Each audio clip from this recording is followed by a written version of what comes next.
Hi friends, ಎಲ್ಲರಿಗೂ ನಮಸ್ಕಾರ. Welcome back to Jnanabodhi YouTube channel. Friends, ಈ ಒಂದು ಇಂಡಿಯಾ ಪೋಸ್ಟ್ನಿಂದ 44,228 ಈ ಒಂದು ಹುದ್ದೆಗಳಿಗೆ ಜುಲೈ ತಿಂಗಳಲ್ಲಿ ಅರ್ಜಿಯನ್ನು ಆಹ್ವಾನ ಮಾಡಲಾಗಿತ್ತು. ಸೊ ಫ್ರೆಂಡ್ಸ್, ಈ ಒಂದು ಅರ್ಜಿಯನ್ನು ಅಪ್ಲೈ ಮಾಡಲಿಕ್ಕೆ ಜುಲೈ 15ರಿಂದ ಜುಲೈ 15ರಿಂದ ಆಗಸ್ಟ್ 5ವರೆಗೆ ಒಂದು ಕಾಲಾವಕಾಶ ಇದೆ. ಸೊ ಈಗ ಆಲ್ರೆಡಿ ಇವತ್ತು 3ನೇ ತಾರೀಕು. ಸೊ ಫ್ರೆಂಡ್ಸ್, ಇನ್ನು ಕೆಲವು ದಿನಗಳು ಬಾಕಿ ಉಳಿದಿವೆ. ಸೊ ಈ ಒಂದು 2 to 3 ಡೇಸ್ ಆದಮೇಲೆ ನೆಕ್ಸ್ಟು ನಿಮಗೆ ಒಂದು ಕರೆಕ್ಷನ್ ವಿಂಡೋ, ನಿಮ್ಮದು ಏನಾದರೂ ಮಿಸ್ಟೇಕ್ಸ್ ಆಗಿದ್ದರೆ, ನೀವು ಏನಾದರೂ ಚೇಂಜಸ್ ಮಾಡೋರಿದ್ರೆ ನೀವು ಆ ಒಂದು ಅಪ್ಲಿಕೇಶನ್ ವಿಂಡೋದಲ್ಲಿ ನೀವು ಚೇಂಜಸ್ ಮಾಡ್ಬೋದು. ಫ್ರೆಂಡ್ಸ್, ಇದಾದ ಮೇಲೆ ಇನ್ನು ರಿಸಲ್ಟ್ ಯಾವಾಗ ಬಿಡ್ತಾರೆ, ಸೊ ಅದು ಒಂದು ಎಲ್ಲರಿಗೂ ಒಂದು ಕುತೂಹಲದ ಸಂಗತಿ.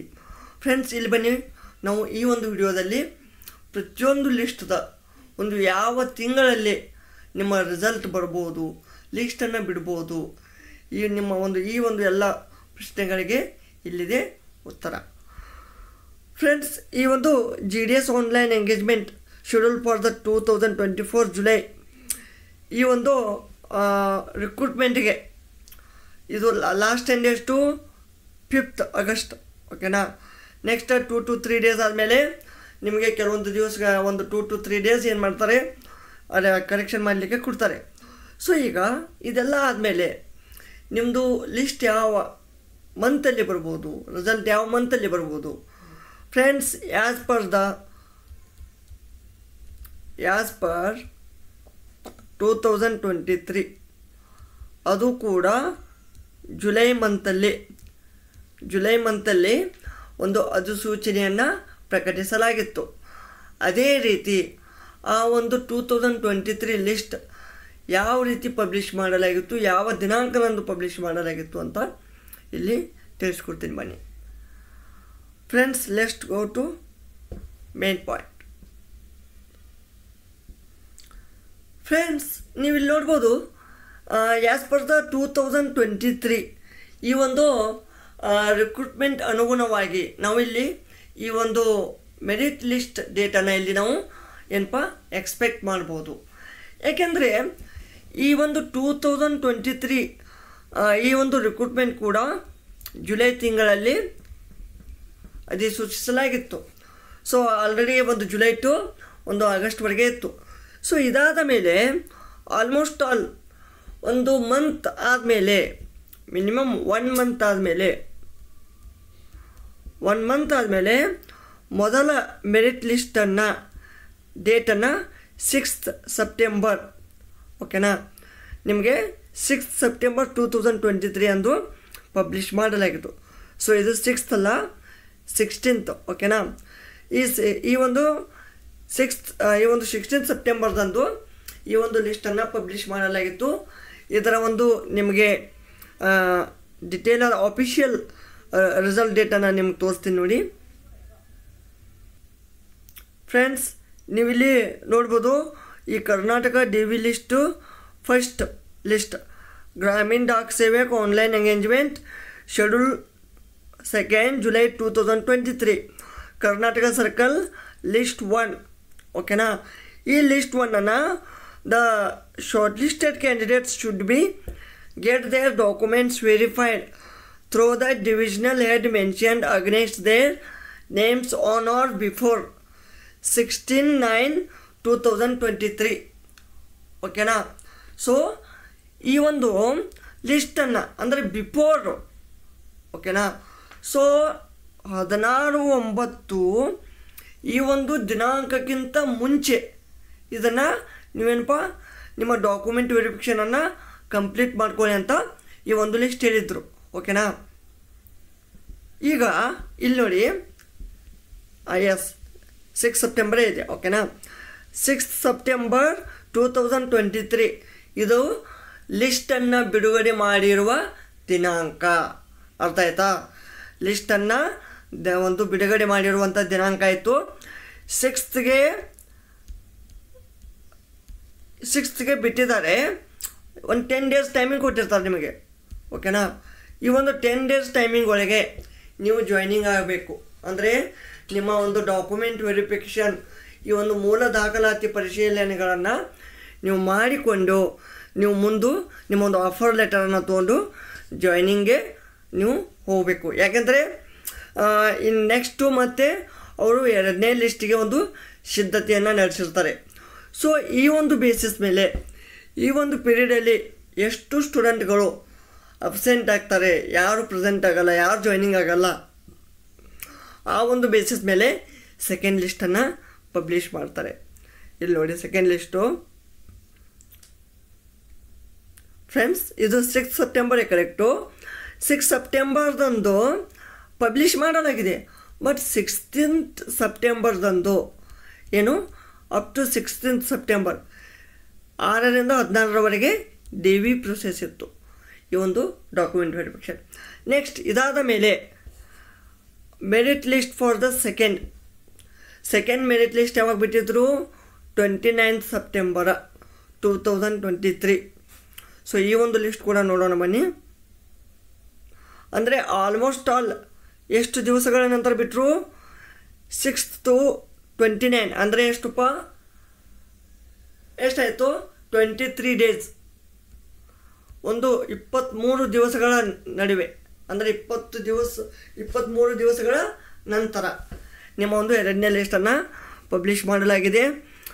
ಸೊ ಈ ಲಿಸ್ಟ್ ನೋಡಿ ಫ್ರೆಂಡ್ಸ್, ಇಲ್ಲಿ ಗ್ರಾಮೀಣ ಡಾಕ್ ಸೇವಕ online engagement schedule 2 July 23 Karnataka circle list 2. ಇಲ್ಲಿ ಶಾರ್ಟ್ ಲಿಸ್ಟೆಡ್ ಆದಂಥ ಕ್ಯಾಂಡಿಡೇಟ್ಸ್ಗಳು ನಿಮ್ಮ ಒಂದು ಡಾಕ್ಯುಮೆಂಟ್ ವೆರಿಫಿಕೇಷನನ್ನು ಆನ್ ಅವರ್ ಬಿಫೋರ್ 9/10/2023 ಮುಂಚೆ ನೀವು ಮಾಡಿಕೊಳ್ಳಬೇಕು. ಸೊ ಈ ಒಂದು ಲಿಸ್ಟನ್ನು ಬಿಡುಗಡೆ ಮಾಡಿರುವ ಒಂದು ನೀವು ಏನಪ್ಪ ಕೊನೆಯ ದಿನಾಂಕ, ಇದು ಬಿಟ್ಟಿರುವ ದಿನಾಂಕ ನೋಡ್ಬೋದು. ಇಲ್ಲಿ ಲಾಸ್ಟಲ್ಲಿ ಕೊಟ್ಟಿರ್ತಾರೆ ನೋಡಿ, 29/9/2023 ಡಾಕ್ಯುಮೆಂಟ್ ವೆರಿಫಿಕೇಷನ್ ಬಿಫೋರ್ 9/10/2023. ಅಂದರೆ ಇಲ್ಲಿ ಕೂಡ 10 ದಿನಗಳ ಒಂದು ಕಾಲಾವಕಾಶವನ್ನು ಕೊಟ್ಟಿರ್ತಾರೆ. ಇದಾದ ಮೇಲೆ ಮತ್ತೆ ಥರ್ಡ್ ಲಿಸ್ಟು, ಅಂದರೆ ಈ ಒಂದು ಪ್ರೊಸೆಸ್ಸಲ್ಲಿ ಈ ಒಂದು ಲಿಸ್ಟಲ್ಲಿ ಎಷ್ಟು ಅಬ್ಸೆಂಟ್ ಆಗ್ತಾರೆ ಮತ್ತು ಆ ಒಂದು ಸ್ಟೂಡೆಂಟ್ಗಳನ್ನು ಥರ್ಡ್ ಲಿಸ್ಟ್ಗೆ ಏನಪ್ಪ ಆಹ್ವಾನ ಮಾಡಲಾಗ್ತದೆ.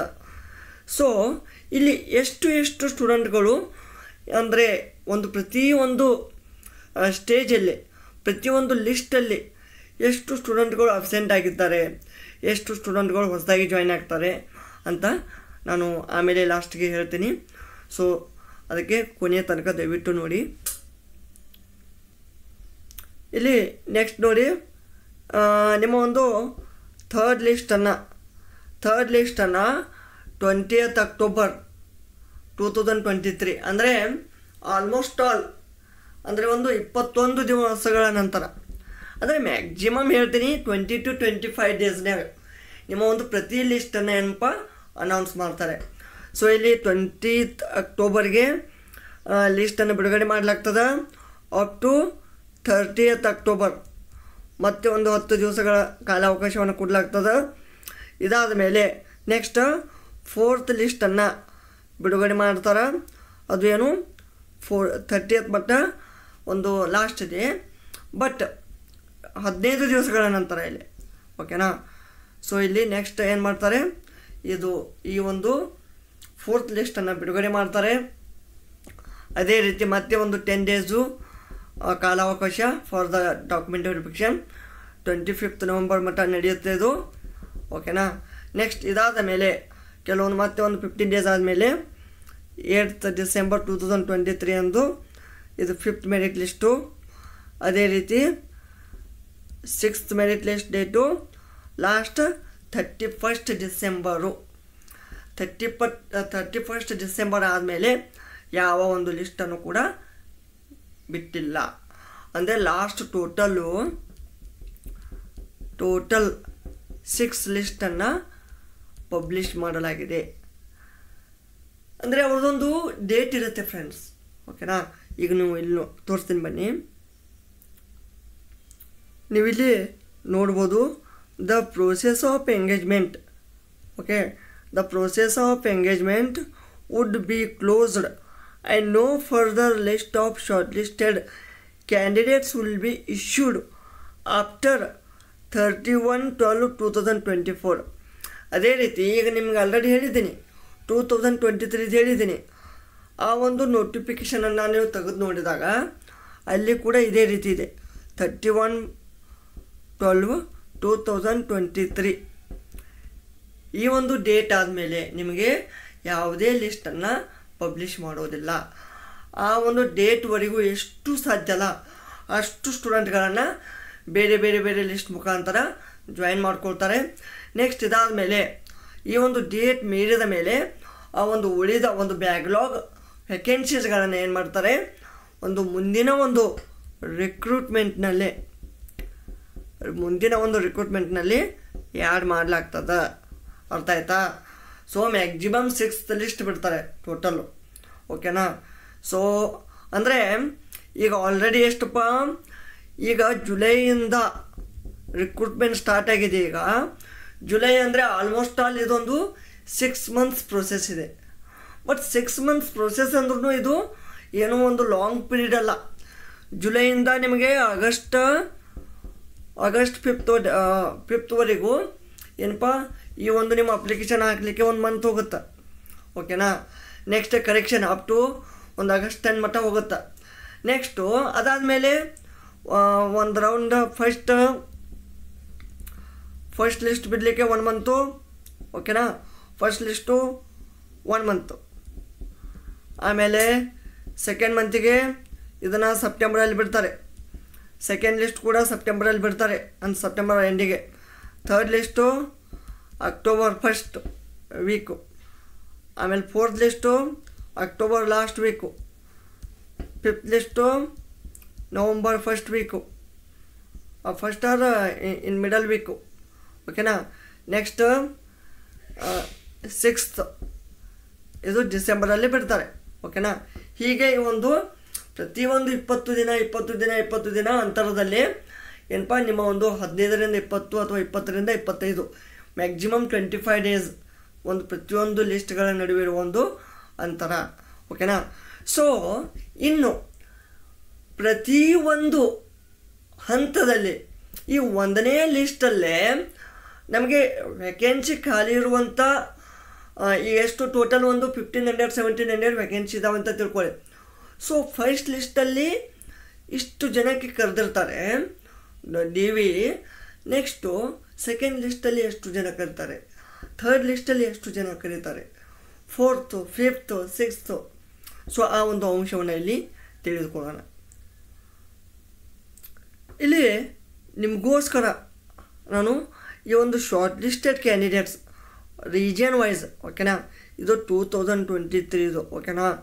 2023 ಇದೊಂದು ನೋಟಿಫಿಕೇಷನ್ದು ಇದು ರಿಸಲ್ಟ್ ಇದೆ. ಸೊ ಈ ರಿಸಲ್ಟ್ ಮೇಲೆ ನಾವು ಅನಾಲಿಸಿಸನ್ನು ಮಾಡೋಣ. ಸೇಮ್ ಆ್ಯಸ್ ಇಟ್ ಈಸ್ ಇರುತ್ತೆ, ಯಾಕಂದರೆ ಕಂಡಕ್ಟ್ ಮಾಡಿರೋದು ಇಂಡಿಯಾ ಪೋಸ್ಟ್ನೇ. ಸೊ ಅದು ಸೇಮ್ ಫಾರ್ಮೆಟನ್ನು ಇಲ್ಲಿ ಇದು ಮಾಡುತ್ತಾ. ಇಲ್ಲಿ first list, second merit list, third merit list, 4th merit list, 5th merit list ಅಂತ ಹೀಗೆ ಒಂದು 5th 6th ಇದೆ. ಸೊ ನಾನು 5th ಮಾಡಿದ್ದೀನಿ. ಸೊ ಇಲ್ಲಿ ಇವೆಲ್ಲ ರಾಜ್ಯಗಳ ಒಂದು ಅನಾಲಿಸಿಸ್ ಇದೆ. ಸೊ ನೀವು ಇಲ್ಲಿ ಕರ್ನಾಟಕವನ್ನು ಗಮನಿಸಿದಾಗ, ಓಕೆನಾ? ಇಲ್ಲಿ ಕರ್ನಾಟಕವನ್ನು ಗಮನಿಸಿದಾಗ ಇಲ್ಲಿ ನೋಡಿರಿ, ಕರ್ನಾಟಕ ಸರ್ಕಲ್ ಟೋಟಲ್ ಎಷ್ಟು, ಫಸ್ಟ್ ಲಿಸ್ಟಿಗೆ ಡಾಕ್ಯುಮೆಂಟ್ ವೆರಿಫಿಕೇಷನ್ ಎಷ್ಟು 1714 ಎಷ್ಟು ವೇಕೆನ್ಸಿ ಇದ್ದಾವೆ ಅಷ್ಟು ಕರೆದಿದ್ದಾರೆ, ಓಕೆನಾ? ಕರ್ನಾಟಕದಲ್ಲಿ ಎಷ್ಟಿದ್ದು, ಓಕೆ? ಸೊ ಅಷ್ಟು ಏನಪ್ಪ ಒಂದು ಫಸ್ಟ್ ಲಿಸ್ಟ್ ಕರೆದಿದ್ದಾರೆ. ಆಮೇಲೆ ಫಸ್ಟ್ ಲಿಸ್ಟಲ್ಲಿ ಇಲ್ಲಿ ಏನು ಮಾಡಿದ್ದಾರೆ, ಈ 1700 ಆಲ್ಮೋಸ್ಟ್ ಆಲ್ ಅಂದರೆ ಇಲ್ಲಿ ಕೊಟ್ಟಿದ್ದಾರೆ. ಈ 722 ಇದೆಯಲ್ಲ, ಅಂದರೆ ಇಲ್ಲಿ ಫಸ್ಟ್ ಲಿಸ್ಟಲ್ಲಿ ಓನ್ಲಿ ಒಂದು ಅಪ್ರಾಕ್ಸಿಮೇಟ್ಲಿ 1000 ಸ್ಟೂಡೆಂಟ್ಸ್ ಏನಪ್ಪ ಜಾಯ್ನ್ ಆಗಿದ್ದಾರೆ. ರಿಮೈನಿಂಗ್ 722 ಜನ ಜಾಯ್ನ್ ಆಗಿಲ್ಲ. ಇಲ್ಲಿ ಕೆಲವೊಂದು ಜನ ಏನಪ್ಪ ಡಾಕ್ಯುಮೆಂಟ್ ವೆರಿಫಿಕೇಷನ್ ಹೋಗಿರಲ್ಲ, ಅಥವಾ ಅವ್ರದ್ದು ಏನಾದರೂ ರದ್ದಾಗಿರ್ತದೆ, ಕ್ಯಾನ್ಸಲ್ ಆಗಿರ್ತದೆ, ಅಥವಾ ಅವ್ರದ್ದು ಈಗ ಏನಾದರೂ ಕೆಲವೊಂದು ಜನ ಅವ್ರದ್ದು ಪರ್ಸೆಂಟೇಜು 70-75 ಆಗಿರ್ತದೆ. ಸೊ ಅವರು ರಾಂಗ್ ಆಗಿ 90-95 ಅಂತ ಹಾಕಿರ್ತಾರೆ. ಸೊ ಹೀಗಾಗಿ ಒಂದು ರಾಂಗ್ ಆದ ಇನ್ಫಾರ್ಮೇಷನ್ ಕೊಟ್ಟು ಅವ್ರದ್ದೇನಪ್ಪ ಕ್ಯಾಂಡಿಡೇಚರ್, ಅವರ ಒಂದು ಅಭ್ಯರ್ಥಿತನವನ್ನು ಕ್ಯಾನ್ಸಲ್ ಮಾಡಿರ್ತಾರೆ. ಸೊ ಅದೇ ರೀತಿ ಇಲ್ಲಿ 722 ಬರುತ್ತೆ. ಸೊ ಈ ಒಂದು 722 ಅಲ್ಲೇ ಓಕೆನಾ, ಮತ್ತೆ ಇಲ್ಲಿ ಅಪ್ ಟು ಒಂದು ಅಪ್ರಾಕ್ಸಿಮೇಟ್ಲಿ ಹೇಳ್ತೀನಿ ಒಂದು 300 ಜನ ಮಾತ್ರ ಜಾಯ್ನ್ ಆಗಿದ್ದಾರೆ. ರಿಮೈನಿಂಗ್ ಒಂದು 400 ಸಮಥಿಂಗ್ ಇಷ್ಟು ಸ್ಟೂಡೆಂಟ್ಸ್ಗಳು ಏನಪ್ಪ ಅವರು ಜಾಯ್ನ್ ಆಗಿಲ್ಲ. ಸೊ ಮತ್ತೆ ಈ ಒಂದು ಥರ್ಡ್ ಲಿಸ್ಟಲ್ಲಿ ಇಷ್ಟು ಜನಕ್ಕೆ ಏನಪ್ಪ ಥರ್ಡ್ ಲಿಸ್ಟನ್ನು ಕರೀತಾರೆ.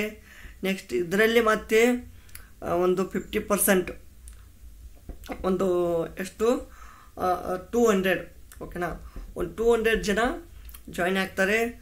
ಆಮೇಲೆ ಈ ಒಂದು ಇದರಲ್ಲಿ ಫೋರ್ತ್ ಲಿಸ್ಟಲ್ಲಿ 246 ಜನಕ್ಕೆ ಕರೀತಾರೆ.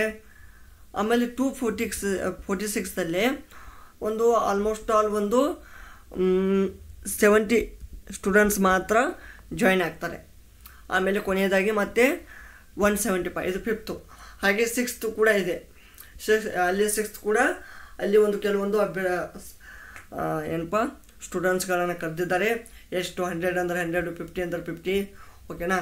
ಸೊ ಹೀಗೆ ಏಕಾಗುತ್ತಾ ಈ ಸರ್, ಈಗ ನಿಮ್ಮ ಒಂದು ಕ್ವಶನ್ ಇರ್ಬೋದು, ಸರ್ ಇಲ್ಲೆಲ್ಲ ಓಕೆ, ಇಲ್ಲೆಲ್ಲ ಓಕೆ, ಇಲ್ಲೆಲ್ಲ ಓಕೆ, ಇಲ್ಲಿ ಥರ್ಡ್ ಲಿಸ್ಟ್ ಆದಮೇಲೆ ಎಲ್ಲರೂ ಜಾಯ್ನ್ ಆಗಬೇಕು, ಯಾಕೆ ಜಾಯ್ನ್ ಆಗಿಲ್ಲ, ಮತ್ತೆ 50% ಯಾಕೆ ಮತ್ತು ಫೋರ್ತ್ ಲಿಸ್ಟ್ಗೆ ಬಂದರು ಫ್ರೆಂಡ್ಸ್? ಯಾಕಂದರೆ ಈಗ ಇದರಲ್ಲಿ ಯಾರನ್ನ ಕೈ ಬಿಡ್ಲಾಕಿರ್ತದಲ್ಲ ಇಲ್ಲೇ ಕರೀಲಾಗ್ತದ, ಇಲ್ಲಿ ಯಾರನ್ನ ಕೈ ಬಿಡ್ಲಾಗ್ತದಲ್ಲ ಇಲ್ಲೇ ಕರೆಯಲಾಗತ್ತೆ. ಅಂದ್ರೆ ಈಗ ಇಲ್ಲೇ ನಿಮ್ಮ ಒಂದು ಕೆಲವೊಂದು ಜನ ಎಲ್ಲರದು ಡಾಕ್ಯುಮೆಂಟ್ ವೆರಿಫಿಕೇಷನ್ ಕರೆಕ್ಟಾಗಿ ಆಗಿರೋದಿಲ್ಲ. ಅದಕ್ಕೆ ಹೇಳ್ತೀನಿ ನಾನು ನಿಮಗೆ, ನಿಮ್ಮ ಒಂದು ಎಲ್ಲ ರಿಕ್ವೈರ್ಡ್ ಡಾಕ್ಯುಮೆಂಟ್ಸ್ಗಳನ್ನು ನೀವು ತೆಗೆದಿಟ್ಟುಕೊಂಡು ಆಮೇಲೆ ನಿಮ್ಮ ಒಂದು ಡಾಕ್ಯುಮೆಂಟ್ ವೆರಿಫಿಕೇಷನ್ಗೆ ನೀವು ರೆಡಿಯಾಗಿ. ಯಾಕೆಂದರೆ ಈಗ SC ST OBC EWS next handicapped PH candidate, physical handicapped. So ಈ ಒಂದು ಎಲ್ಲ ಸ್ಟೂಡೆಂಟ್ಗಳು ಅಪ್ಲೈ ಮಾಡಿರ್ತಾರೆ. ಈಗ SC ಇದ್ದವ್ರು ಅಪ್ಲೈ ಮಾಡಿರ್ತಾರೆ ಖರೆ, ಆದರೆ ಅವ್ರ ಅಂತ್ಯಕ್ಕೆ ಒಂದು ರಿಕ್ವೈರ್ಡ್ ವ್ಯಾಲಿಡ್ ಆ ಒಂದು SC ಸರ್ಟಿಫಿಕೇಟ್ ಇರಲ್ಲ. ಸೊ ಅವ್ರು ಆ ಒಂದು ಕಾರಣದಿಂದ ಅವರನ್ನು ಕ್ಯಾನ್ಸಲ್ ಮಾಡಲಾಗ್ತದೆ. ST same. EWS ಅವರು ಕರೆಕ್ಟಾಗಿ ಒಂದು ಪ್ರಾಪರಾಗಿ ಅಪ್ಲೈ ಮಾಡಿ ತೆಗೆದುಕೊಂಡಿದ್ದೇ ಆದರೆ ಅವ್ರು ಸೆಲೆಕ್ಟ್ ಆಗ್ತಾರೆ, ಇಲ್ಲಾಂದರೆ ಇಲ್ಲ. ನೆಕ್ಸ್ಟು PH ಕ್ಯಾಂಡಿಡೇಟು, ಅವರು ಕೂಡ ವ್ಯಾಲಿಡ್ ರೀಸನ್ ಬೇಕು, ವ್ಯಾಲಿಡ್ ಸರ್ಟಿಫಿಕೇಟ್ ಬೇಕು. ಸೊ ಅವುಗಳು ಇದ್ದರೆ ಮಾತ್ರ ನಿಮ್ಮದು ಒಂದು ಕರೆಕ್ಟ್ ಆಗುತ್ತೆ. ಇದು ಓನ್ಲಿ ಫಾರ್ ದ ರಿಸರ್ವೇಷನ್ ಹೇಳ್ತಾ ಇದ್ದೀನಿ. ಇದನ್ನು ಬಿಟ್ಟು ಮತ್ತೆ ನಿಮ್ಮದು 10th standard mark list, actually ಇದು ಸೆಲೆಕ್ಷನ್ ಆಗೋದು ನಿಮ್ಮ ಒಂದು 10th ಮೆರಿಟ್ ಲಿಸ್ಟ್ ಮೇಲೇ, 10th ಮೆರಿಟ್ ಮೇಲೇ ಓಕೆನಾ. ಸೊ ಆ 10th ಮೆರಿಟು ಕರೆಕ್ಟಾಗಿ ಇರಬೇಕು, ಕರೆಕ್ಟಾಗಿ ಫಾಲೋ ಆಗಬೇಕು. ನಿಮ್ಮ ಡೇಟ್ ಆಫ್ ಬರ್ತು ಓಕೆನಾ, ಮತ್ತು ಉಳಿದ ಒಂದು ಎಲ್ಲ ಡಾಕ್ಯುಮೆಂಟ್ಸ್ಗಳು ನಿಮಗೆ ಏನಪ್ಪ ಇವು ಕರೆಕ್ಟಾಗಿ ಇದ್ರೇ ಮಾತ್ರ ಆ ಒಂದು ಪೋಸ್ಟಿಗೆ ನೀವು ಏನಪ್ಪ ಸೆಲೆಕ್ಟ್ ಆಗ್ತಾರೆ. ಅಂದು ಕೆಲವೊಂದು ಜನ ಏನು ಮಾಡಿರ್ತಾರೆ, ಈಗ ಮಹಾರಾಷ್ಟ್ರ ಅಥವಾ ಕರ್ನಾಟಕ ಅಥವಾ ಆಂಧ್ರದವರು ಕರ್ನಾಟಕದಲ್ಲಿ ಅಪ್ಲೈ ಮಾಡಿರ್ತಾರೆ. ಅಲ್ಲಿ ಲೋಕಲ್ ಲ್ಯಾಂಗ್ವೇಜ್ ಏನು ಬೇಕು, ಲೋಕಲ್ ಲ್ಯಾಂಗ್ವೇಜ್ ಕನ್ನಡ ಬೇಕು. ಆದರೆ ಅವರಿಗೆ ಕನ್ನಡ ಬರೋಂಗಿಲ್ಲ, ಸುಮ್ಮನೆ ಅಪ್ಲೈ ಮಾಡಿರ್ತಾರೆ. ಸೊ ಆ ಕಾರಣದಿಂದನೂ ಕ್ಯಾಂಡಿಡೇಟ್ಗಳನ್ನು ಕೈ ಬಿಡ್ತಾರೆ. ಸೊ ಇದೇ ಕಾರಣಕ್ಕಾಗಿ ಹೀಗೆ ಈ ಒಂದು ಮೆರಿಟ್ ಲಿಸ್ಟ್ಗಳನ್ನು ಬಿಡ್ತಾ ಹೋಗ್ತಾರೆ. ಓಕೆ. ಸೊ ಇಲ್ಲಿ ಲಾಸ್ಟ್ 31/12/2024 ಮಟ್ಟ ಎಷ್ಟು ಲಿಸ್ಟ್ ಆಗ್ತಾವಲ್ಲ ಅಷ್ಟು ಲಿಸ್ಟನ್ನು ಇವರು ಪಬ್ಲಿಷ್ ಮಾಡ್ತಾರೆ. ಓಕೆನಾ. ಸೊ ಈ ಒಂದು ರಿಕ್ರೂಟ್ಮೆಂಟ್ ತುಂಬ ಒಳ್ಳೆಯದಾಗಿದೆ. ಯಾಕೆಂದರೆ ಮೋರ್ ದ್ಯಾನ್ 44,000 ಓಕೆನಾ, ಮೋರ್ ದ್ಯಾನ್ 44,000 ವ್ಯಾಕೆನ್ಸಿಗಳಿದ್ದಾವೆ. ಸೊ ಈ ಒಂದು ಚಾನ್ಸನ್ನು ಮಿಸ್ ಮಾಡ್ಕೋಬೇಡಿ. ಇನ್ನೂ ಯಾರು ಅಪ್ಲೈ ಮಾಡಿಲ್ಲ ಅವ್ರು ಅಪ್ಲೈ ಮಾಡಿ. ಮತ್ತು ಡಾಕ್ಯುಮೆಂಟ್ಸ್ ಯಾವ್ಯಾವ ಬೇಕು ಅಂತ ನಾನು ಅದು ಸೆಪ್ರೇಟಾಗಿ ವಿಡಿಯೋ ಮಾಡಿದ್ದೀನಿ. ಅದನ್ನು ಇನ್ನೂ ಯಾರು ನೋಡಿಲ್ಲ ಇಲ್ಲಿ ಕೆಳಗಡೆ ಡಿಸ್ಕ್ರಿಪ್ಷನಲ್ಲಿ ಲಿಂಕ್ ಕೊಟ್ಟಿರ್ತೀನಿ, ಅದು ಕೂಡ ನೋಡ್ಬೋದು. ಮತ್ತು ನಾನು ನಿಮಗೆ ಎಕ್ಸ್ಪೆಕ್ಟೆಡ್ ಕಟ್ ಆಫ್ ಎಷ್ಟು ಇರ್ಬೋದು, ಎಷ್ಟು ಪರ್ಸೆಂಟೇಜ್ ಇದ್ರೆ, ಏನು 80% ಇದ್ರೆ ಸೆಲೆಕ್ಟ್ ಆಗ್ತಾರಾ, 90% ಇದ್ದರೆ ಆಗ್ತಾರಾ. ಸೊ ಆ ಒಂದು ನಿಮ್ಮ ಒಂದು ಕ್ವಶನ್ಗೆ ನಾನು ಅದು ಕೂಡ ಒಂದು ವಿಡಿಯೋ ಮಾಡಿದ್ದೀನಿ. ಸೊ ಕೆಳಗಡೆ ಡಿಸ್ಕ್ರಿಪ್ಷನಲ್ಲಿ ಲಿಂಕಲ್ಲಿ ಕೊಟ್ಟಿರ್ತೀನಿ, ಆ ಒಂದು ಲಿಂಕ್ ಮುಖಾಂತರ ನೀವು ಆ ಒಂದು ವಿಡಿಯೋನ ನೋಡ್ಬೋದು. ಇದಿಷ್ಟು ಈ ಒಂದು ಇಂಡಿಯಾ ಪೋಸ್ಟ್ ರಿಲೇಟೆಡ್ ಒಂದು ಅಪ್ಡೇಟ್, ಒಂದು ಮಾಹಿತಿ ಆಗಿತ್ತು. ನಿಮಗೆ ಏನೇ ಕ್ವಶನ್ಸ್ ಇದ್ದರೂ, ಏನೇ ಕ್ವೆರೀಸ್ ಇದ್ದರೂ ದಯವಿಟ್ಟು ಕಾಮೆಂಟ್ ಸೆಕ್ಷನಲ್ಲಿ ತಿಳಿಸಿ, ನಾನು ಅದಕ್ಕೆ ಉತ್ತರವನ್ನು ಹೇಳೋಕ್ಕೆ ಟ್ರೈ ಮಾಡ್ತೀನಿ. ಓಕೆನಾ. ಈ ಒಂದು ವಿಡಿಯೋ ಇಷ್ಟವಾದಲ್ಲಿ ಲೈಕ್ ಮಾಡಿ, ಕಾಮೆಂಟ್ ಮಾಡಿ. ಇನ್ನೂ ನಮ್ಮ ಒಂದು ಚಾನಲ್ಗೆ ಯಾರು ಸಬ್ಸ್ಕ್ರೈಬ್ ಆಗಿಲ್ಲ ಅವರು ತಪ್ಪದೇ ಸಬ್ಸ್ಕ್ರೈಬ್ ಮಾಡಿ. ಧನ್ಯವಾದಗಳು.